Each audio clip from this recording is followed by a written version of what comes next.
형통이라는 말을 들으면 보통 뭐가 떠오르세요? 아마 대부분 재산이 늘거나 계획한 일이 술술 풀리는 그런 모습을 상상하실 겁니다. 그렇죠. 보통은 그렇게 생각하죠.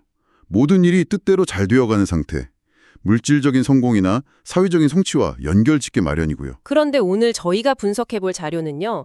이 형통이라는 개념을 완전히 다른 각도에서 보더라고요. 네, 완전히 뒤집어 버리죠. 무엇을 가졌느냐, 무엇을 잃었느냐가 아니라 누구와 함께 걷고 있느냐, 이게 핵심이라고 주장을 하거든요. 맞습니다. 그래서 오늘 저희는 동행하는 자의 형통이라는 주제를 다룬 하나의 텍스트를 좀 깊이 파고들어 볼까 합니다. 이게 아주 흥미로운 게 이 주장을 뒷받침하기 위해서 서로 다른 시대에 쓰인 4개의 고대 문헌을 연경하고 있어요. 네, 바로 창세기 6장, 그리고 마태복음 6장, 에스라 6장, 마지막으로 사도행전 6장입니다. 자, 그럼 이 자료를 한번 제대로 뜯어보죠. 네, 오늘 우리가 할 작업은 이 4개의 조각을 맞춰서 하나의 큰 그림을 완성하는 것과 비슷합니다. 각기 다른 상황 속에서 형통이 어떻게 다르게 나타나는지, 그러면서도 어떻게 하나의 일관된 메시지를 향해 나아가는지 그 흐름을 추적해 볼 겁니다. 좋습니다. 그럼 첫 번째 조각부터 맞춰보죠. 인류의 거대한 위기 상황을 다루는 창세기 6장입니다. 네, 자료에 따르면 당시 세상은 죄악이 가득하고 사람들의 생각이 온통 악으로 가득 찬 그야말로 총체적 난국의 상황이었다고 해요. 그야말로 희망이라고는 찾아볼 수 없는 암흑기였죠. 모든 시스템이 붕괴하고 도덕적 기준이 사라진 세상입니다. 그래서 이 텍스트는 단 한 사람, 노아를 조명합니다. 자료가 인용한 구절을 보면 노아는 의인이요 당대의 완전한 자라 그는 하나님과 동행하였으며 라고 되어 있네요. 네. 여기서 말하는 하나님과 동행했다는 게 구체적으로 어떤 의미였을까요? 여기서 정말 흥미로운 지점이 바로 그겁니다.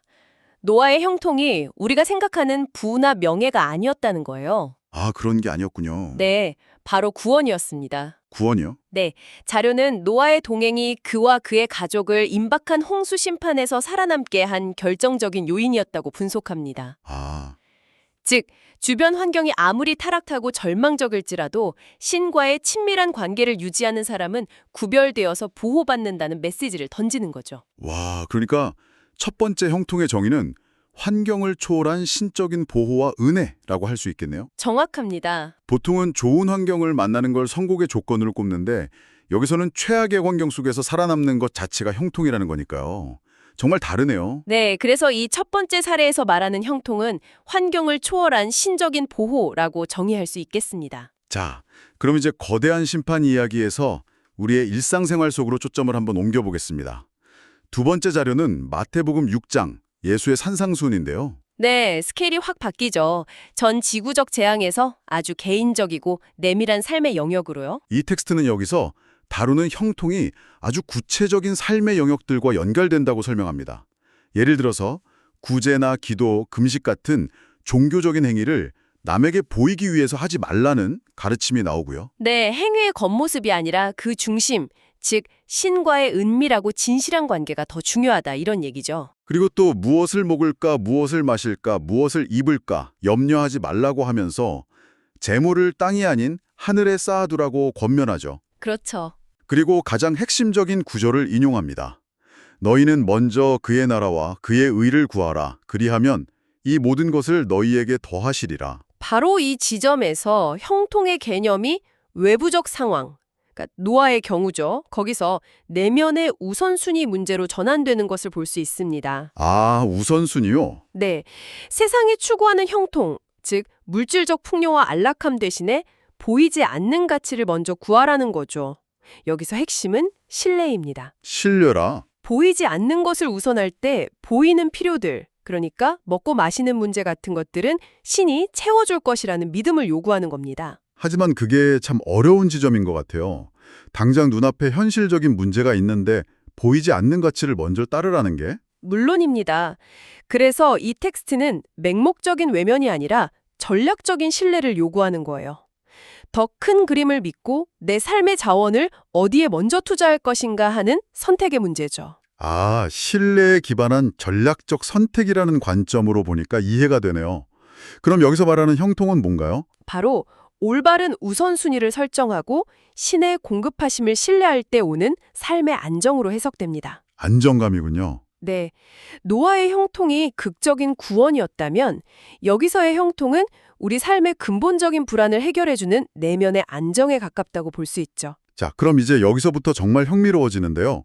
개인의 삶을 넘어서 공동체의 이야기로 확장됩니다. 세 번째 자료, 에스라 6장입니다. 맞습니다. 이제 그 내면의 힘이 어떻게 공동체를 움직이는 동력이 되는지 보여주는 사례로 넘어갑니다. 바벨론 포로 생활에서 돌아온 유다 백성들이 성전을 재건하는 과정인데요. 자료에 따르면 주변에 엄청난 방해와 어려움에 부딪혔다고 해요. 네, 단순히 자원이 부족한 수준이 아니었습니다. 주변 민족들의 정치적인 방해 공작으로 성전 건축이 무려 16년 동안이나 중단되었던 상황이었죠. 16년이나요? 네, 공동체 전체가 깊은 좌절감과 무력감에 빠져 있었을 겁니다. 우리는 안 되는구나 하고 포기할 법한 상황이었죠. 그런데 놀라운 반전이 일어납니다. 페르시아의 다리오 왕이 오히려 성전 건축을 적극적으로 돕도록 조서를 내린 거죠. 네, 영화 같은 반전이죠. 적대적일 수 있었던 최고 권력자가 가장 강력한 후원자로 돌변한 셈입니다. 그래서 결국 이들은 이스라엘 하나님의 명령과 바사왕 고레스와 다리오와 아닥사스다의 조서를 따라 성전을 건축하며 일을 끝내되 라고 기록된 것처럼 불가능해 보였던 임무를 완수합니다. 이 사례는 우리에게 중요한 질문을 던져요. 여기서 형통은 무엇인가? 바로 역경을 뚫고 공동체의 사명을 완수하는 것입니다. 사명의 완수. 네, 개인의 구원이나 내면의 평안을 넘어서 신의 망령에 순종해서 공동의 목표를 이뤄내는 과정 전체가 형통이라는 거죠. 특히 예상치 못한 외부의 도움을 통해서 일이 성사되는 모습은 인간의 노력뿐만 아니라 신적인 개입이 함께할 때 진정한 성취가 가능하다는 걸 보여줍니다. 그러니까 여기서는 성취가 형통의 핵심 키워드가 되겠군요. 맞습니다. 자료는 이 성전 건축을 오늘날 우리의 삶을 거룩하게 세우거나 공동체를 든든히 세워나가는 그런 영적인 사명으로 연결짓고 있습니다. 알겠습니다. 자, 이제 마지막 네 번째 조각입니다. 사도행전 6장에 나타난 초대교회의 모습인데요. 네. 심각한 위기였습니다. 이때 사도들이 아주 지혜로운 해결책을 내놓습니다. 자신들은 말씀과 기도에 전념하고 이 구제 업무는 성령과 지혜가 충만한 7명의 집사들을 따로 세워서 맡깁니다. 역할을 분담하고 시스템을 만든 거네요. 정확합니다. 이건 현대 경영학에서 말하는 역할과 책임의 명확화와 정확히 일치하는 지혜죠. 그 결과가 어땠을까요? 자료는 이렇게 인용합니다. 하나님의 말씀이 점점 왕성하여 예루살렘에 있는 제자의 수가 더 심히 많아지고 놀랍죠. 갈등이 봉합된 것을 넘어서 오히려 공동체가 더 크게 부흥했다는 겁니다. 와, 여기서 말하는 형통은 바로 공동체의 건강한 성장과 확장입니다. 내부 갈등이라는 위기를 회피하지 않고 지혜로운 시스템으로 해결하자 오히려 공동체가 한 단계 더 도약했다는 거죠. 위기를 성장의 에너지로 전환시킨 완벽한 사례네요. 네, 신과 동행하는 삶이 개인의 차원을 넘어서 건강하고 성장하는 공동체를 통해 발현될 수 있다는 것을 보여주는 중요한 사례입니다. 자, 그럼 이 모든 것을 종합해보면 어떤 결론에 이를 수 있을까요? 오늘 우리가 살펴본 텍스트는 형통이라는 개념을 4가지 다른 모습으로 보여줬습니다. 네, 노아의 사례에서는 혼돈 속에서의 구원으로, 마태복음에서는 올바른 우선순위를 통한 삶의 안정으로, 그리고 에스라에서는 역경을 이겨낸 사명의 완수로, 마지막 사도행전에서는 공동체의 건강한 성장으로 나타났죠. 이 4가지 사례를 관통하는 핵심은 결국 형통이 세상적인 성공이나 물질적 풍요가 아니라는 점이네요. 바로 그겁니다. 그것은 한결같이 신과 동행하는 삶에서 비롯되는 긍정적인 결과로 정의돼요. 즉, 무엇을 가졌느냐가 아니라 누구와 함께 걷고 있느냐가 형통의 기준이 되는 셈입니다. 네, 오늘 이 탐구는 당신의 삶에서 성공 혹은 잘 되는 것의 의미를 다시 한번 생각해 볼 기회를 주는 것 같습니다. 맞습니다. 오늘 우리가 살펴본 자료는 전 지구적 재난, 개인의 일상적 선택, 거대한 공동 프로젝트, 그리고 조직 내부의 갈등이라는 매우 다른 4가지 상황을 제시했습니다. 그렇죠. 우리가 인생에서 마주할 수 있는 거의 모든 종류의 상황이죠. 그러면서 이 모든 상황에 동일한 원리가 적용된다고 말하는 거죠. 그래서 마지막으로 당신께 이런 질문을 남겨드리고 싶습니다. 오늘 우리가 함께 탐구한 이 4가지 형통의 모습, 재앙 속에서의 생존, 불안을 이기는 안정, 역경을 뚫는 성취, 그리고 위기를 넘어선 성장 중에서 지금 당신의 삶에 가장 절실하게 필요한 형통은 어떤 모습인가요?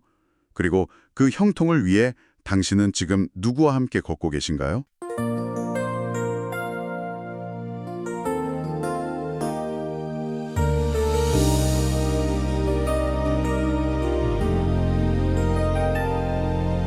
온 세상에 죄악이 깊게 물들고 사람들의 생각이 악함으로 가득할 때 노아는 홀로 하나님과 동행하는 예비 아래서 방주를 지었네. 세상이 심판의 파도 속에 무너질지라도 주와 함께 걷는 자는 구원의 형통을 보리라. 진정한 형통은 주와 함께 걷는 것. 세상의 성공보다 주님의 임재 구하네. 먼저 그의 나라와 의를 찾는 삶 위에 하늘의 모든 것을 더하시는 은혜. 주님과 동행하며 형통의 길을 가리라. 무엇을 먹을까 입을까 염려에 사슬에 묶여 이방인처럼 세상의 것만 쫓지 말라 하시네. 은밀한 중에 보시는 하늘아버지께 구제와 기도와 금식으로 나아갈 때 내 보물 있는 곳에 마음도 머물리니 하나님과 동행하는 삶의 풍성함을 누리리. 진정한 형통은 주와 함께 걷는 것. 세상의 성공보다 주님의 임재 구하네. 먼저 그의 나라와 의를 찾는 삶 위에 하늘의 모든 것을 더하시는 은혜. 주님과 동행하며 형통의 길을 가리라. 방해와 멈춤의 세월이 길었을지라도 하나님 말씀 의지해 다시 일어선 사람들. 성전 건축의 완성은 사람의 힘이 아닌 주권자 하나님의 명령과 도우심이라. 우리의 삶도 거룩한 성전으로 세워질 때 약속하신 승리의 노래가 울려 퍼지리. 성령과 지혜가 충만한 자들을 세워 섬김과 나무로 갈등을 사랑으로 바꾸네. 사도들은 오직 말씀과 기도에 전념할 때 예루살렘에 제자의 수가 더 심히 많아지고 하나님의 말씀이 점점 왕성하여지니 이것이 새 시대 동행하는 자의 참된 형통이라. 노아처럼 구별되고 스데반처럼 충성하며 삶의 모든 자리에서 주의 의를 구하리. 동행하는 자에게 주시는 참된 평안 속에서 오늘도 형통케 하시는